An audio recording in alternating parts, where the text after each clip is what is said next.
Pangkulay ng buhok. And ito ay 37 pesos. Pinili ko siya sa isang supermarket dito sa Cavite. Permanent bleaching, and the color that I choose is gold. So, tingnan natin kung magiging makulay nga siya mamaya. So, magkukulay tayo ng buhok ngayon sa promise. Actually, dati nagkulay na ako ng buhok. Hindi lang siya masyadong kumulay. So, bumili ako ng isang box. At ang price nito ay 37 pesos.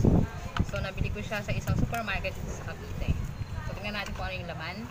Papakita ko sa inyo yung 37 pesos. Meron siyang suklay. Tapos, dalawang klase. Isang bleaching at saka isang pang color. Then, meron din siyang kasamang plastic gloves para hindi makulayan yung inyong mga kamay kapag nakulay na kayo.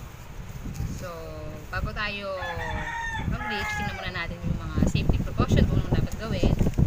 Nakalagay dito, kung sensitive ang balat mo, try mo muna siya within 24 hours sa makulay. Tapos, hindi din siya ginagamit sa mga eyebrows and eyelashes, tsaka kung ano-ano pang buhok. Hindi ko lang alam kung ano yung ibang buhok na yun.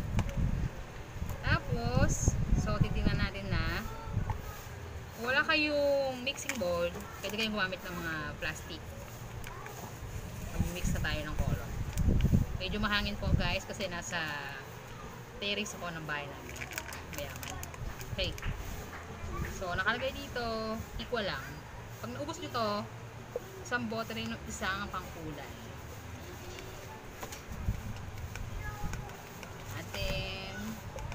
Okay na. Tapos, yung ating pangkulay. Ito guys ay color gold. Pero di ba siya gold? White siya, pero siguro mamaya magiging gold na to. Pag pinuli na sa buhok.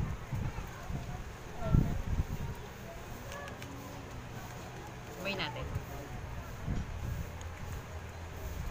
Yan. Tapos, ito na rin yung panghahalo natin. Para isang tirahan na tayo. Halo-halo lang. Mix tayo hanggang sa mag-equal na yung kanyang ay, may ba aking gloves? Hangin po guys, pasensya na.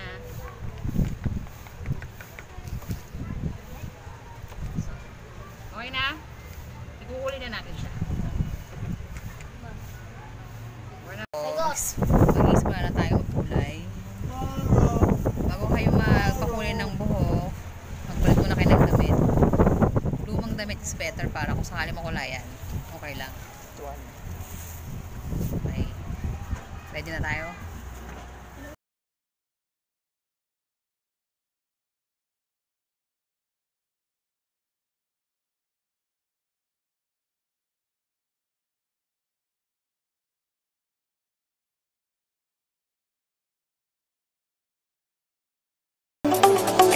Parang si Dennis Rodman sa kulay ng buhok ko.